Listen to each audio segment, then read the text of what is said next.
Keputusan Gubernur DKI Jakarta Anies Baswedan kembali ke PSBB awal membuat pengusaha warung makan, warteg khawatir dengan pendapatan mereka yang kemungkinan akan kembali turun hingga di atas 60%. Sejumlah pedagang warteg mengatakan pada penerapan PSBB tahap awal pendapatan mereka menurun sekitar 50 hingga 60%. Pedagang warteg mengatakan meski setuju untuk mengutamakan kesehatan, ia akan bersiap dengan turunnya pendapatan yang akan diterima. Para pedagang berharap agar pemerintah dapat segera menanggulangi COVID-19 di Indonesia agar semua kembali seperti biasa. Ya pasti kalau omset pasti udah menurun, karena ya kalau namanya PSBB kan pasti banyak orang yang tidak keluar dari rumah. Otomatis mereka kebanyakan di rumah sendiri, masak sendiri, nah itu pasti orang ke warung juga masih mikir-mikir untuk keluar lagi kan. Soalnya masih ada COVID-19 juga masih banyak yang terkena dampaknya di Jakarta, terutama wilayah-wilayah tertentu. Makanya ya minta tolong semua pemerintah yang mudah-mudahan dapat bantuan lagi. Setuju, nggak setuju gitu, karena mempengaruhi ya, mempengaruhi omset gitu. Terus mungkin akan beda gitu, nggak kayak biasanya gitu. Berarti kata lain omsetnya menurun Pak ya? Iya, drastis kayaknya. Kira berapa persen Pak itu Pak? Ya sampai 60-an kan. 60% Pak ya? Saya bersama dengan Ketua Komunitas Warteg Nusantara, Mukroni, dan Sekretaris Fraksi PKS di DPRD DKI Jakarta, Ahmad Yani. Pak Mukroni, Pak Yani, selamat sore dengan Riko di sini. Selamat sore. Saya ke Pak Mukroni dulu. Assalamualaikum warahmatullahi wabarakatuh. Waalaikumsalam warahmatullahi wabarakatuh. Saya ke Pak Mukroni dulu, Pak Yani izin. Pak Mukroni, Pak Mukroni bisa cerita kondisinya seperti apa atau hitung-hitungannya seperti apa kalau nanti hari Senin PSBB tahap awal atau yang ketat itu diberlakukan? Ya, pertama bahwa kita juga mendukung faktor kesehatan adalah mahkota atau utama. Tetapi ada efek yang harus kita akui, yaitu penurunan omset di warung-warung Tegal. Di mana sekarang ini aja sudah hampir 50% ke bawah, hampir mungkin ada yang 90%, omset warteg ini turun. Dan teman-teman sudah mengeluh kesah, bukan hanya omset turun aja, banyak teman-teman yang sudah jatuh ketika tangga pula. Misalnya, dengan adanya pandemi wabah ini, banyak teman-teman yang berjualnya menurun, sehingga dia tidak bisa melunasi atau mencicil beberapa cicilan yang dia dulunya sebelum pandemi dia bisa jadi cicilan mobil dan sebagainya. Tetapi sekarang dengan kondisi untuk bertahan aja susah, apalagi untuk mencicil, sehingga sudah jatuh ketika tangga pula. Cicilan itu atau barang-barang itu sekarang banyak disita oleh para Pak Mukroni, sorry saya potong. Saya kurang bisa menjelas suara Pak Mukroni dan saya rasa pemirsa juga seperti itu. Mungkin speakernya bisa diarahkan lebih dekat ke mulut Bapak supaya lebih jelas. Nah, oke, ini lebih enak. Jadi omsetnya jauh menurun, bayangan Anda ketika PSBB nanti hari Senin. Itu hitung-hitungannya bisa sampai berapa, Pak? Ya, ini sekarang ini kan masa istilahnya transisi aja kan sudah agak lumayan ya. Ada mulai kemarin itu ketika pemberlakuan awal itu cukup lumayan juga penurunnya. Sekarang ini sudah mulai transisi, ini kembali lagi ke awal lagi. Ini justru nanti semakin tajam penurunan omset dari para pedagang warteg. Oke. Yang dikenain aturan. Saya ke Pak Ahmad Yani sambil kami memperbaiki kualitas audio dengan Pak Mukroni. Pak Yani, Pak, kita tahu ini belum detail walaupun Pak Anies bilang seperti PSBB di awal. Informasi terakhirnya koordinasi dengan DPRD DKI Jakarta seperti apa, Pak? Ya, kami memang mendengar bahwa Pak Gubernur akan memberlakukan PSBB ya pada tanggal 14 September. Nah, bagaimana PSBB ini akan dilaksanakan? Memang secara detail kita belum mendapatkan informasi. Nah, harapannya mudah-mudahan nanti secara mendetail bagaimana dari Pak Gubernur bisa menjelaskan. Hmm.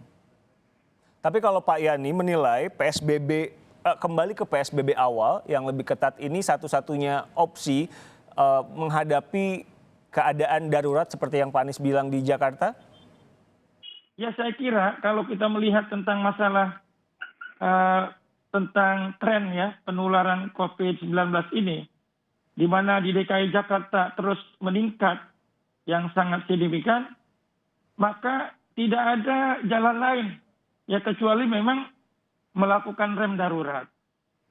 Untuk apa? Sebab kalau kita lihat tentang masalah kemampuan dari tenaga medis, kemudian kemampuan dari kapasitas yang ada tempat tidur di rumah sakit, kemudian juga kita lihat tentang masalah korban-korban yang wafat, tentang masalah pemakaman dan sebagainya, ini sudah sangat mengkhawatirkan kondisinya. Artinya kalau memang dibiarkan tidak dilakukan rem darurat, maka akan terjadi lonjakan orang-orang yang memang ya terkena COVID positif, dan ini kalau mereka tidak ditampung maka ya ke depannya kita khawatir banyak korban-korban yang tidak tertangani. Pak Mukroni. Iya. Ya, oke, sudah lebih jelas suaranya sekarang. Iya. Pak, kalau kita mengacu pada PSBB awal kan berarti nanti tidak boleh makan di tempat, hanya boleh dibawa pulang, begitu ya Pak? Betul. Nah, sejauh ini ada berapa banyak paling tidak di komunitas Warteg Nusantara yang terdampak dan bagaimana mereka mengatasi ini semua? Ya, dari awal dengan posisi warung-warung yang terdampak akibat PSBB ya, ini hampir 25% itu sudah pulang kampung, Pak Niko. Jadi ini apalagi yang kedua kalinya ini kan kita tidak tahu karena sementara ini surat edaran belum sampai ke warteg-warteg. Kami hanya mendengar dan melihat dari berita-berita media elektronik maupun media sosial. Tentunya kami juga minta kepada pemerintah, seandainya itu diterapkan, kita juga mendukung. Tetapi dampak yang kami mendapatkan dampak ini adalah pertama turunnya omset. Yang kedua jelas dengan penurunnya omset banyak kerugian-kerugian yang lain, itu kan, pengangguran dan lain sebagainya. Ini hal-hal yang ini, apakah solusi yang tepat untuk kami sebagai pengusaha warteg agar kita masih survive dalam kondisi penerapan PSBB ini. Pak Mukroni, warteg ini kan sebetulnya boleh buka, tapi tadi saya yang detailnya kan kita nunggu hari Senin. Tapi kalau misalnya mengacu pada yang lama, boleh buka, tapi dibawa pulang. Sejauh ini apa yang dilakukan? Misalkan inovasi-inovasi untuk mengakali minimnya omset tadi. Iya, kami ada beberapa warteg yang sudah melakukan transaksi online ya, tetapi itu efeknya itu nggak banyak. Karena gini, daya beli masyarakat, dia bagaimana pesan online, dia sudah off itu.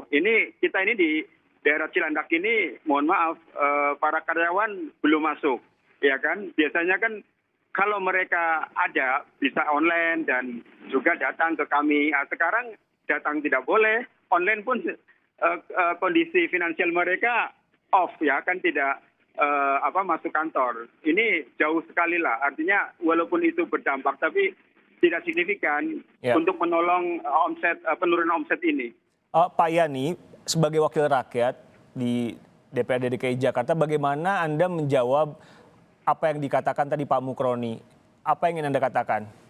Ya, jadi mengenai masalah dampak ya dari nanti diterapkan PSBB, memang yang kita lihat ini kan pertama masalah kesehatan, masalah jiwa manusia. Nah, mudah-mudahan nanti kalau kesehatan dan jiwa manusia sudah terperhatikan, ekonomi insya Allah kita harapkan juga pelan-pelan dia akan bangkit. Nah, untuk menghadapi ya dampak dari misalnya kalau dikatakan oleh Pak Murani tentang warung Tegal yang omsetnya menurun, saya kira kita akan mendorong pada Pemprov DKI.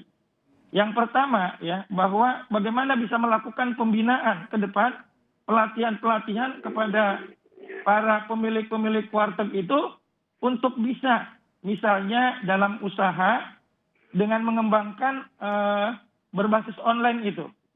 Ini saya kira kalau sekarang ini kan bisa jadi walaupun sudah ada yang menggunakan berbasis online itu, tetapi belum keseluruhan itu.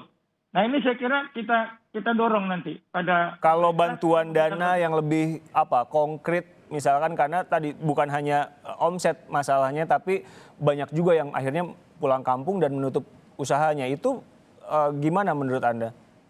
Ya saya kira tadi kalau memang usaha mereka itu tadi merosot drastis, ini saya kira di Pemprov DKI juga nanti kan ada dinas UMKM ya.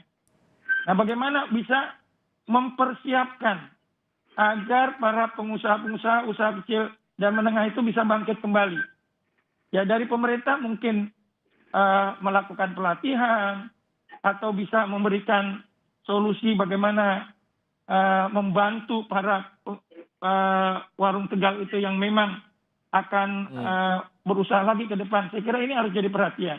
Pak Mukroni, ini kan kita seperti balik lagi ke PSBB awal. Kalau berkaca pada pengalaman yang lalu, ya banyak yang tutup, ya omsetnya turun. Tapi waktu itu ada bantuankah, ada apa semacam supportnya apa dari pemerintah sejauh ini?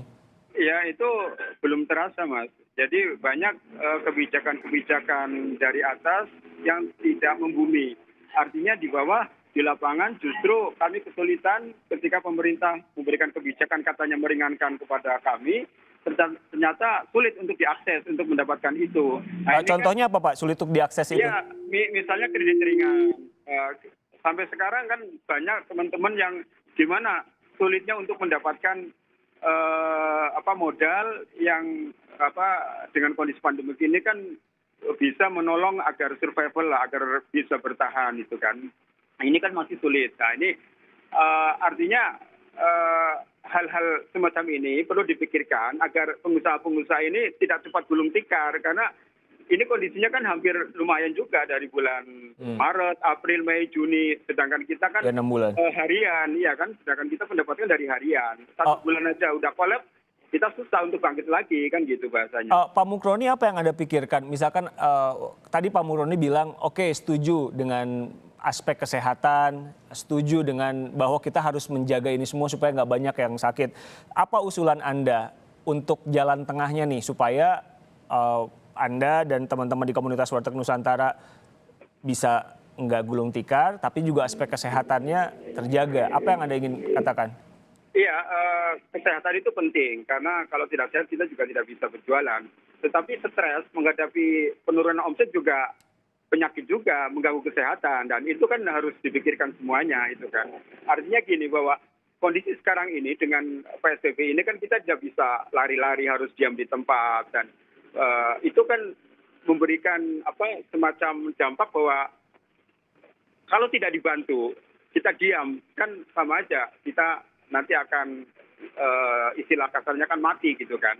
Oleh karena itu ketika kami tidak bisa menaikkan omset, ada beberapa misalnya permodalan kita bantulah dengan bunga ringan. Terus yang kedua relaksasi, misalnya teman-teman yang punya kredit, ya kan, misalnya mobil, motor. Sekarang ini kan sudah jatuh ketimpa tangga pula gitu kan, karena tidak bisa menyicil, banyak aset-aset kendaraan yang misalnya udah lama dicicil, sekarang tidak bisa menyicil, 3 bulan tidak membayar, langsung disita. Ini kan menambah juga dampak stres, dan ini kan juga faktor kesehatan juga hal yang penting juga bagi warteg-warteg yang atau pengusaha yang lain lah yang kena dampak daripada tidak minimnya pendapatan. Pak Yani gimana? Itu sejauh mana bisa diupayakan? Ya saya kira nanti semua persoalan-persoalan yang ada diinventarisir. Nah kalau memang dampaknya tadi dirasakan oleh para pedagang warteg, nah mungkin upaya-upaya yang dilakukan nanti kami akan dorong pada pemerintah, ya Provinsi DKI Jakarta, agar memberikan perhatian khusus terhadap para pedagang warteg ini. Nah paling tidak para pedagang warteg ini memang harus bagaimana bisa mendaftarkan diri usahanya ya mereka tercantum ya melalui UMKM yang ada di kecamatan. Nah, sehingga pada saat mereka nanti terdampak akan terketahui mana yang memang betul-betul merasakan terjadinya kemerosotan, mana yang memang perlu mendapatkan bantuan, sehingga akan dicarikan solusi oleh pemerintah. Ini yang akan kami dorong, sehingga ekonominya akan terus bangkit kembali. Itu semua Pak Mukroni sudah pernah dilakukan belum? Maksud saya berdiskusi dengan struktur pemerintahan yang paling dekat dengan Anda masalah ini?